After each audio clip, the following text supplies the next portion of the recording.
RBI ने repo rate फिर से बढ़ा दिए हैं और इस बार बढ़ाया है 0.025%। रेपो रेट अब बढ़कर 6.5% हो गया। आरबीआई के गवर्नर शक्तिकांत दास ने इसकी घोषणा की है।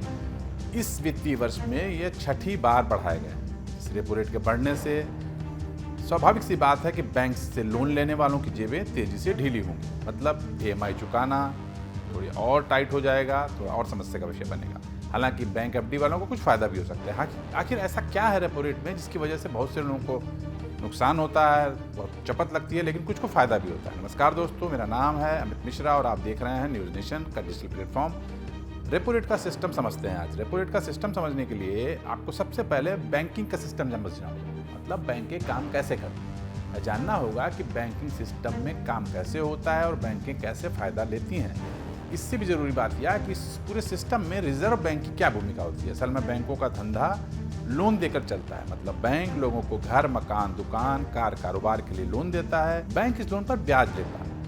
अब सवाल यह उठता है कि बैंक के पास पैसा आता कहाँ से है। बैंक के पास लोन देने के लिए पैसा उन्हीं लोगों से आता है जो वहाँ पैसा जमा करते हैं, मतलब हम और आप जो बैंक में पैसा जमा करते हैं वह बैंक लोन के लिए आगे देता है। वह हमें भी जमा पर ब्याज देता है और दिए हुए लोन और हमारे जमा पर दिए हुए ब्याज के जो डिफरेंस है उसी के बीच से मुनाफा कमाता है। इस पूरे धंधे में रिजर्व बैंक कहीं नजर नहीं आता, लेकिन उसका बड़ा रोल है। रिजर्व बैंक को बैंक ऑफ द बैंक्स कहा जाता है, मतलब वह बैंकों का बैंक है। रिजर्व बैंक के पास सभी बैंकों का पैसा रखा होता है, या ये कहें कि बैंक चलाने के लिए सभी बैंकों को एक रकम रिजर्व बैंक के पास रखनी पड़ती है। रिजर्व बैंक मूल रूप से दो काम करता है। पहला ये कि वह पूरे बैंकिंग सिस्टम को कंट्रोल करता है। दूसरा, वह देश की अर्थव्यवस्था को हरा भरा और व्यवस्थित रखता है। देश की अर्थव्यवस्था को दुरुस्त रखने के लिए रिजर्व बैंक वक्त वक्त पर बैंकिंग के सिस्टम बदलता है, उनकी दरें बदलता है, जिससे कि पूरा सिस्टम अच्छी तरीके से चलता रहे और साथ में अर्थव्यवस्था का जो पूरा उतार चढ़ाव है वो भी बना रहे। इन बदलावों से ही देश की अर्थव्यवस्था में डिमांड और सप्लाई का बैलेंस बना रहता है। आपको लग सकता है कि ये कैसे बदलाव है जिससे डिमांड सप्लाई कंट्रोल होती है। यहीं पर रेपो रेट आता है। रिजर्व बैंक जिस दर पर बैंकों को कर्ज देता है उसे रेपो रेट कहा जाता है। बैंक इससे अपने ग्राहकों को car loan, home loan, personal loan या अन्य लोन देते हैं।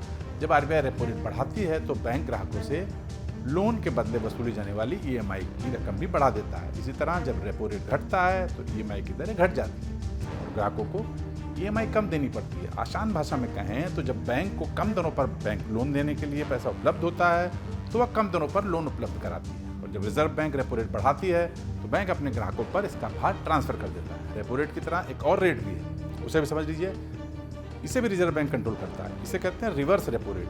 नाम से पता चलता है कि रिवर्स रेपो रेट का उल्टा होता है। बैंकों को भारतीय रिजर्व बैंक में जमा धन पर जो ब्याज मिलता है उसे रिवर्स रेपो रेट कहते हैं, या बाजार में नगद लिक्विडिटी को कंट्रोल करता है। जब बाजार में नकदी बहुत ज़्यादा बढ़ती है तो भारतीय reserve bank reverse repo rate बढ़ा देता है, जिससे बैंक धन को अपने पास जमा कराकर रिजर्व बैंक द्वारा दिए गए ब्याज पर लाभ लेता है।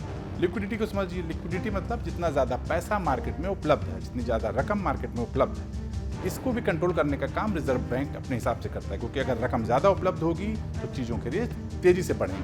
तो कुल मिलाकर ये बैरोमीटर की तरह काम करता है, इसको कंट्रोल करता है reserve bank. Reverse repo rate के बढ़ने से लोन की किस्तें कम होती हैं। तो इस बार जब भी रेपो रेट या रिवर्स रेपो रेट की घंटी बजे तो जान जाइए कि किसी की जेब ढीली होने वाली है और किसी की भरने वाली। आपको वीडियो कैसा लगा हमें कमेंट बॉक्स में बताएं और साथ ही न्यूज़ नेशन का डिजिटल प्लेटफॉर्म जरूर सब्सक्राइब करें। धन्यवाद।